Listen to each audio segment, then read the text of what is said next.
Alrighty, now we're back with two-handed. We did one-handed previously, and also I've done a lot of these in the past. Like always, link down below. First link will be a playlist to all the other ones that I've done. So if you do like this one, if you do kind of agree with what I'm saying, or if if you learned something and you want to check out the other ones, go check it out. I'm dropping one of these every couple of days. But now we're on to two-handed. So what is two-handed? Every time you level up two-handed, you get more weapon speed and weapon damage every level. Now, like always, your settings are not going to look like this. Not your settings. Your what's called character screen is not going to look like this. This is done with cheats, but the purpose of this video is to show you why the perks are how they are and why these are my choices. Okay. But you can reach 300 in a couple of these throughout your playthrough, but not all. It's quite impossible, really. But if you were to reach 300 in two-handed, let's talk about the perk choices. So if you want to just click off the video right now and just copy my perk choices, here they are. These are the perk choices. And now I'm going to go into why each one is what it is. Now, unlike one-handed, if you already seen my one-handed video 2 days ago, two-handed is a bit... How can I say this? The choices are a lot closer. One-handed had a lot of very obvious, oh, this is the better choice. With some, close matchups. Two-handed has a lot of close matchups. And we're going to go over each single one. So let's do it. So first, we have at level 25, we have Strong Grip versus Wood Chopper. Now, Strong Grip is plus 10% handling to two-handed weapons, which pretty much means more damage. And also 30 two-handed skill to infantry troops in your formation. If you are the captain, which pretty much means if you go into a big battle, there's going to be different formations, and you have to put yourself as the captain of that formation for you to be able to, use this ability if you were to pick this perk. And 30, obviously 30, what's called two-handed skill will give bonus weapon speed and weapon damage. Versus plus 30% damage to shields with two-handed weapons. And also as a captain skill, plus 15% damage against shields by troops in your formation. Now, I said in the one-handed video that, speed was better than shields. But when you put handling versus, doing damage to shields, and it's also two-handed. Because most of the times when you're doing two-handed builds, you're going to be against a lot of guys that have swords and shields. That's kind of like the, the 50% build. Like 50% of troops have that build, or a little bit more than that, right? And then you have the different type of builds around that. You have the guy with a shield and an axe, the guy with the shield and a mace. But pretty much, one-handed is, the most popular. But if you're going two-handed, you're going to be going against a lot of guys with shields. Now, to get rid of those shields quicker, it's a very good ability right away. And, plus 30%, that's pretty big. You know what I mean? Obviously, it's the shields. It doesn't actually hurt the player. Because if the shield gets damaged, that means that the shield absorbed the damage and it didn't actually hit the player. Not the player, the other person you're fighting, right?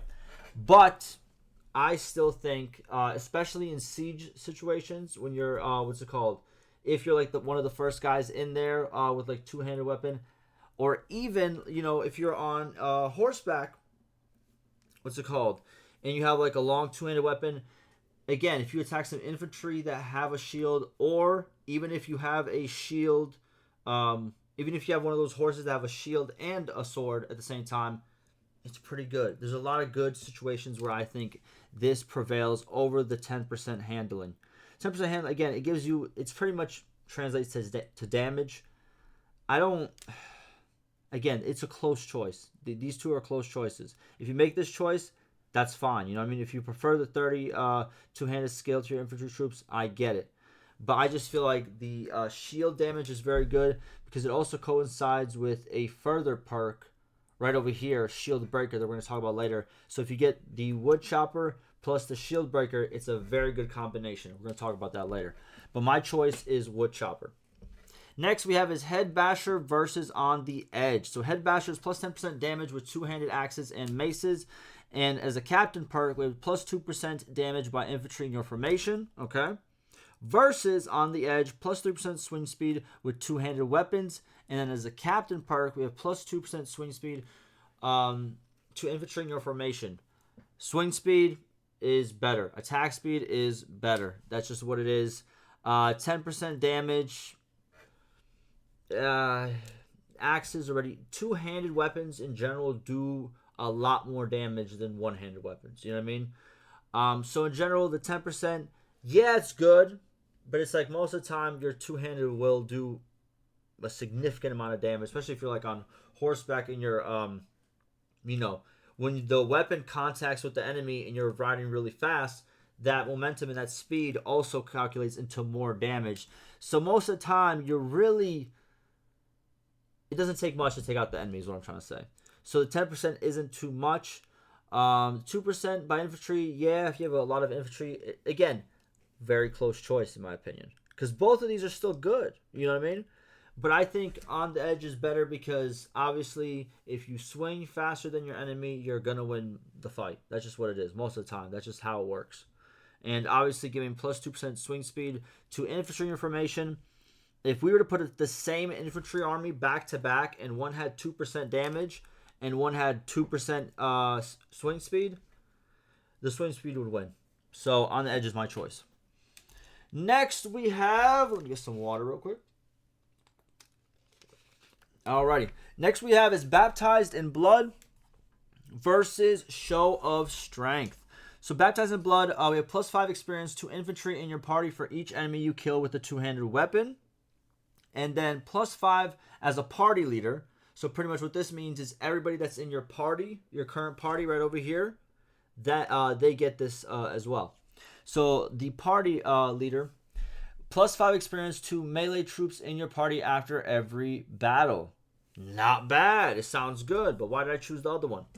So Show of Strength is plus 30% chance of knocking the enemy down with a heavy hit. And also minus 20% recruitment cost of infantry. Well. Listen, I said in the one-handed video that the recruitment cost of infantry was not that great because it was all the way up here. I think it was like in this position, either 250 or maybe like 225. It was in the 200s. And I thought at that point you already have some money. If you're already reaching close to 300 on one skill, you're far enough into the game where you have either some money stacked up, you got caravans running, you got something going. So pretty much it didn't make sense to pick the other one, which I think was like 15 party limit or something like that. It just didn't make sense to pick it at that point. But as a level 75, that's really not bad. Minus 20% recruitment cost of infantry, it will add up, especially early on. Level 75 on two-handed, to be honest with you, you're still just becoming a mercenary. You know what I mean? You probably were in a couple arenas, obviously been in a couple fights, but like you're not too far in. So I think the 20% recruitment cost is very good. Also, the 30% chance of knocking an enemy down with a heavy hit, again, kind of plays on the fact of like being like this, like, fast swinging, doing, extra damage to shields. And also, once the shield is gone, you can also knock the enemy down. Like, it's just, it gives you like that big burly, like, I don't know. For me, it just works together like perfectly. Plus, we're going to talk about this next shield breaker, which again is going to tie to all this as well. But Baptized in Blood, again, is not bad. You know what I mean? It's really not bad. So, it's a toss-up in my opinion. But I think in terms of like the gameplay I like to go through, where I like to build bigger armies, like bigger parties, have, like cycling through a lot of troops, going through a lot of battles, sieges and stuff like that, minus the 20% recruitment cost, especially early on, and then obviously it stays on for the whole time. Pretty good. And then obviously if you level up one-handed up as well, you could probably get the other minus 20% recruitment cost as well that comes in the 200 space, and then you're cooking with minus 40%. That's kind of crazy. But yeah, I still choose Show of Strength. Next we have is Beast Slayer versus Shield Breaker. Okay, so Beast Slayer is personal. We have plus 50% damage to mounts with two-handed weapons. So that's like attacking their horse or camel.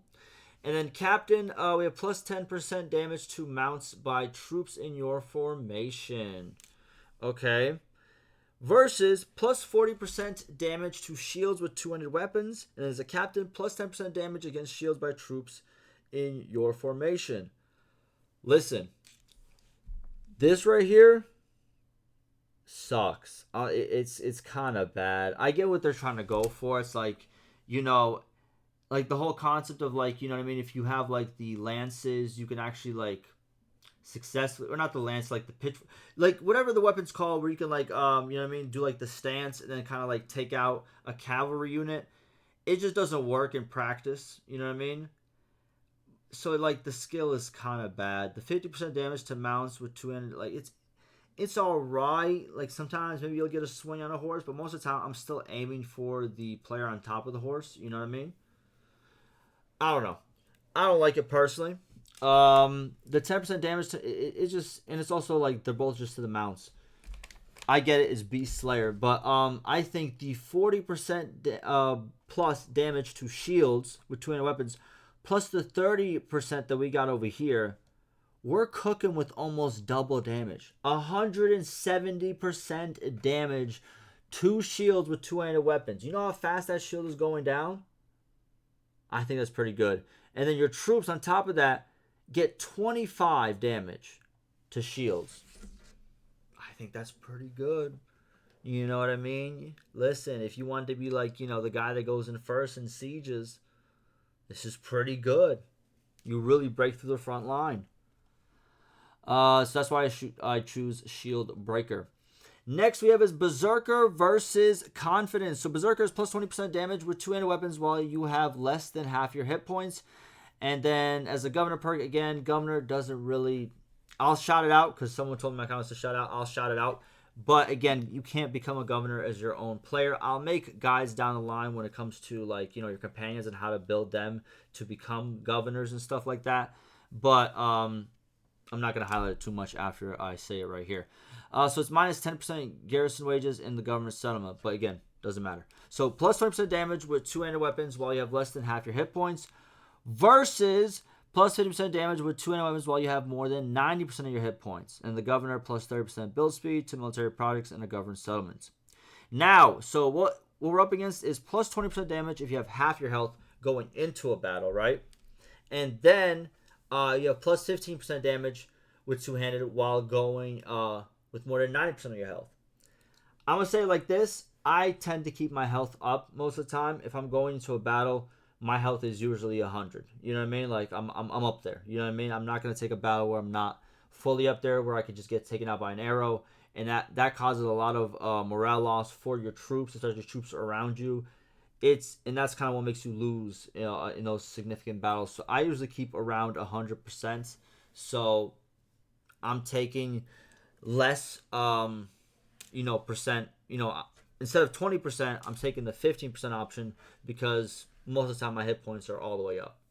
But if you tend to see your hit points always below half and you're okay with that, well, Berserker works for you. Again, the choices are, what I would say, like, you know, very close depending on your play style. Next, we have is not really choice, but projectile deflection. You can deflect projectiles with two-handed swords by blocking. Pretty funny. It's pretty funny. You know what I mean? When you get a block of an arrow with a two-handed, like, great, like, you know, like a big sword, like, it just feels great. You know what I'm saying? Amazing. But, yeah, it's just a fun perk, really. And then the governor is plus 10% experience to garrison troops in your governed settlements. All right. Next, we have is Hope versus Terror. So Hope is plus 30% battle morale effect to friendly troops with your two-handed kills. And then as a party leader, plus 5 party limit. Versus Terror. Plus 20% battle morale effect to enemy troops with your two-handed kills. And plus 10 prisoner limit. Alright, as a party leader. So I chose Hope. Why? So, what does the battle morale effect mean? If you didn't know what that meant, right? So what this means is whenever you or even your troop gets a kill, right? the troops in its proximity, I don't know the exact proximity, but within its proximity, they get a morale bonus or pretty much like debuff, depending on what happens. If an allied troop kills an enemy, the other allied troops are going to be like, "Hoorah! Let's fight harder." You know what I mean? They're going to be less likely to run away. They're going to fight like stuff like that. They're going to charge in, be more aggressive. Now, if an allied unit dies, the other allied units might become more scared, might run away. If too many allied units start dying, they might flee. So that's the battle morale effect. Now, what they're saying here is you get a 30% damage. No, sorry. You get a 30% battle morale effect. So like a bonus to the battle morale effect to your friendly troops in your proximity whenever you kill somebody with a two-handed weapon. This is very good in sieges where you're very close to all your allies and you're trying to push in. You're trying to be more aggressive. This is very good. So this will give them a more positive outlook on, oh, we can win this. Let's go win harder. That's pretty much what this means. And also you get the 5 party limits. Versus, again, and also this 5 party limit comes with, if I'm not mistaken, 2.5, we'll just say 2 prisoner limit as well. So you can count it as plus 5 party limit plus 2 prisoner limit, because the bigger your party gets, the more prisoner space you have as well. Now, the prisoner limit, in my opinion, it's okay, but party limit space you always want. 5 troops, yeah, it doesn't sound like a lot, but 5 good troops, every troop counts, man. You know what I mean? And you don't really get too many bonuses. Like, well, you do in this whole like perk tree right over here, but you know they're far in between. So whenever you can get them, I suggest you pick them up. And prisoner limit is kind of secondary to party limit in my opinion. Now, what did they mean by the 20% battle morale effect to enemy troops, not friendly? Because this one's about friendly, but this one's about enemy. What this means is whenever you take somebody out with a two-handed, right? The enemies, the other enemies surrounding that enemy that just fell, they are going to get that debuff of like, oh, maybe I should flee. Maybe I should run away. Maybe I should play more defense. And maybe I should fall back a little bit. They're going to get that debuff, but 20% more of that debuff. You know what I mean? So if they got like minus 10 to battle morale, now they're going to get minus 12. If that kind of makes sense. So, in my opinion, I think it's better to have the friendly troops get the 30%, buff. Obviously, with, all of the other stuff that we picked, Wood Chopper, 30% damage to myself, but also 15% damage against shields by my troops. So, they're going to rush in, and then guess what? They're going to do a lot better with shields. And also, the Shield Breaker, same thing. So, all these work together. And then on top of that, we have chance of knocking the enemy down, faster swing speed. It just makes sense to be like, the first guys into a siege, first guys into a battle. You know what I mean? That's kind of like the position you're playing if you're going with this build I have here. But yeah, that's why I choose Hope. I think the positive buff is better than the greater debuff. And also party limit. Party limit is better than prisoner limit. Next we have is Reckless Charge versus Thick Hides. Reckless Charge, plus 20% damage, bonus from speed with two-handed weapons while on foot. And as a captain, plus 2% damage and movement speed to infantry in your formation. Okay? Versus plus 5 hit points. And as a party leader, everybody in your party, plus 5 hit points to troops in your party. It's just a gimme, I think, at this point. Late game, you want to have a little bit more beefier troops because you're going to engage in sieges, constant battles. Your troops need to be a little bit more tenderized. You know what I mean? Got to get cooked in there for a little bit more. I'm telling you. It's a good buff to get, especially late game. Level 200, I'm telling you, it's really good. You know what I mean? Again, the 20% damage bonus from speed with two-handed weapons while on foot. It's okay. They're pretty much saying if you're on foot but you're running, you could do more damage, I guess. But it doesn't. what I'm saying is, like, the speed aspect of, like, you know what I mean, getting calculated into how much damage you do, it makes more sense when you're on horseback. If you're trying to still pop off while you're on foot, like, I don't know if it really makes sense. But the 2% damage and movement speed to infantry information is pretty good. But I feel like it's just too good, because the +5 hit points to troops in your party is all troops, not just infantry. This goes beyond infantry, two-handed. This is all troops. If you have a party of, what's it called? How big of a party can you make? Because I made a video a while back. I don't know if you guys seen it. It went pretty... Hold on. I forgot. If you had... Oh, yeah. I forgot the, what's it called? Title of it. But I think it was 500, if I'm not mistaken. Yes.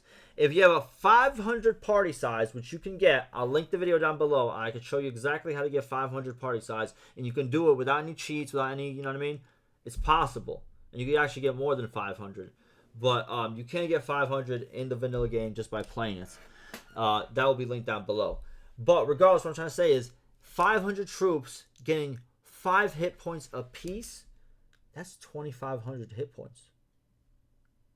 That's pretty powerful. I'm just saying. But moving on. That's why I picked Thick Hides. I think it's the better choice. Moving on. Last choice, really, is Blade Master versus Vandal. So Blade Master is plus 10% damage with two-handed weapons and plus 2% attack speed to infantry in your formation as a captain perk. Now, Vandal is plus 25 armor penetration with your attacks. And then as a captain perk, plus 20% damage against destructible object by troops in your formation. Why did I pick Vandal? Both choices, in my opinion, are good. But I picked Vandal for 2 reasons. Because it goes along with what my build is right over here. Of just being that super aggressive, super in your face, two-handed. I'm going to break your shield. I'm going to knock you down. And also, your armor doesn't really matter too much. My two-handed axe is going to take you out. You know what I mean? Or two-handed weapon of any kind, right? Now, the captain perk, what this means is the 20% damage against destructible objects by troops in your formation is stuff like siege, like the walls that are in the cities, right, that you have to break down. If you still have to break down the wall and you don't have a battering ram, and you have to do it with your troops or with a battering ram, if that's your formation. But also, whenever you're doing, for example, that raiding mission where you kind of like run out with the troops and then take out their siege ram and then run back into your walls, that also counts for this. It's just whenever your troops in your formation are attacking anything that can be destructible. Most of the time, it is in sieges. Whether it's the any siege equipment that you know is possible, that all is considered a destructible object. So the catapults, the trebuchets, the ballistas, all that stuff, and then obviously on the attacking side, what do you call it? The siege ram, also the what is it? The siege tower, those as well. All those count as destructible objects. So I think late game wise, getting a little bonus on that on top of it is like a cherry on top. That's why I picked Vandal. It kind of completes the build that I'm going for here. So I chose Vandal. But again, Blade Master, not bad. Now, last one. It's not a choice, but there it is. Way of the Great Axe. So if you get past level 250, you're just going to keep going up in your damage and attack speed. So, yeah. There it is. That's two-handed. I'm going to see you in the next one. In a couple of days, we're going to be doing polearm. All right.